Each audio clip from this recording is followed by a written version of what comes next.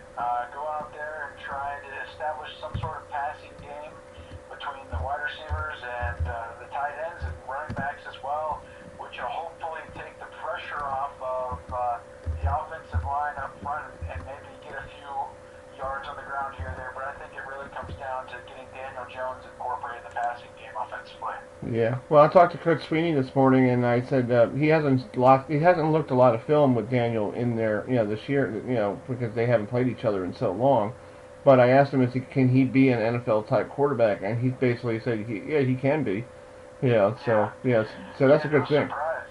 Absolutely. Daniel Jones, I think, has put together a really impressive season, and honestly, I think he'll have a decision to make come the off season to see whether he's going to declare for the NFL draft or stay around Durham for another year. He's made some really good decisions with the football. He's got the arm strength, he's got the athleticism, all the intangibles. So I think for the Blue Devils, he's their best chance to win on Saturday in what's sure to be a really hostile environment in Death Valley on a Saturday night. Yeah, the last time the Blue Devils won in Memorial Stadium down there in Clemson, South Carolina was 1980. I wasn't even born in 1980. Yeah, me neither. I know the last time Duke played Clemson was in the 2012 season.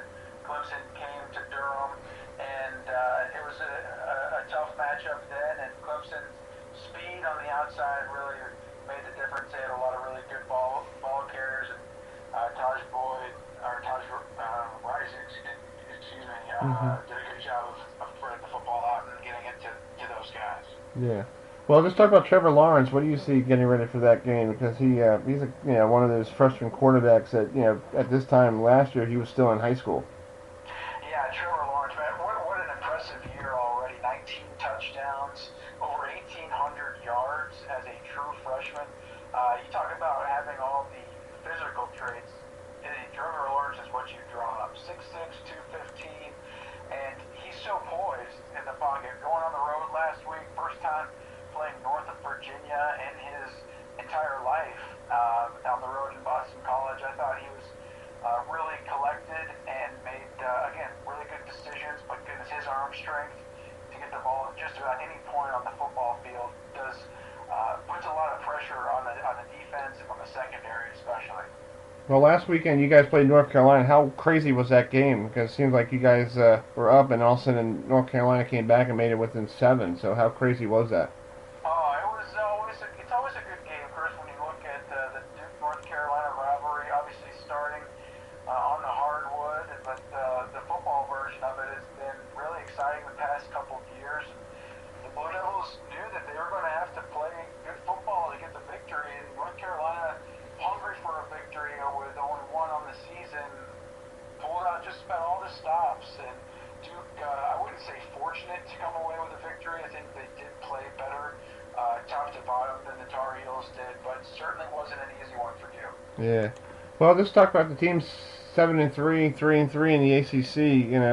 I guess what bowl game will they go to? Probably New York or wherever. Well, how about if you find that out, let me know, because Okay. I'm trying to make plans. But yeah, I think right now it's so much up in the air. You still have so many teams playing to finish out the season, whether it's to get bowl eligibility or to find to increase their record to get to a better bowl. But keep in mind, Notre Dame, some of the bowl So for both Clemson and Notre Dame, if they were to both win out and make it to the college football playoff, that opens up 2 spots for a lot of these teams, as the 2 better ones would be moving on to play in the CFP playoff. But right now there's nothing but speculation, and if you find the person that gets it right, send them my way. I will. I'll try to give you that. Well, real quick, TJ, your wide receiver, it seems like he's improving this year than last year. So, what do you see in his development? Well, I think TJ is one of the quickest wide receivers in the ACC. Such short space quickness that it's phenomenal. So he can put his foot in the ground and kind of shimmy off of a defender, get up the field, and he creates the separation he needs with his smaller frame to get away and make the catches. But I think what you've seen out of TJ, you mentioned the improvement, and the biggest improvement for him is his confidence. I think he believes he's going to catch just about any ball that's thrown his way. He's certainly benefited from Daniel Jones and the improvement that he's made with his accuracy. But TJ Ramming, arguably the most electric player on the Blue Devil roster, and Clemson's going to have to keep an eye on him on Saturday because they'll love to find the streaky wide receiver on the little slant routes across the middle of the field, especially when it gets to the red zone. Yeah. Well, Dave, thanks so much for joining us tonight. I hope you have a safe trip to Clemson, and hopefully it stays a little bit warmer down there instead of what we're having the last couple days here. Oh, absolutely. I think we're set for a really nice day. And hard to believe, Chris, that after this one, there's only one more game in the regular season. Unbelievable. Yeah, exactly. Well, Dave, thanks for joining us. Thanks for tuning us in here on This is the College Football Tonight here on Herb FM Radio. We'll be right back. Busted flat in Baton Rouge, heading for the trains, feeling nearly faded as my jeans. Bobby thumbed the diesel down just before it rained, took us all the way to New Orleans. I took my mouth harp out of my old dirty red bandana. I was playing sad while Bobby sang the blues. With those windshield wipers slapping time and Bobby's clapping hands, we finally sang up every song that driver knew. Whoa, freedom's just another word for nothing left to lose.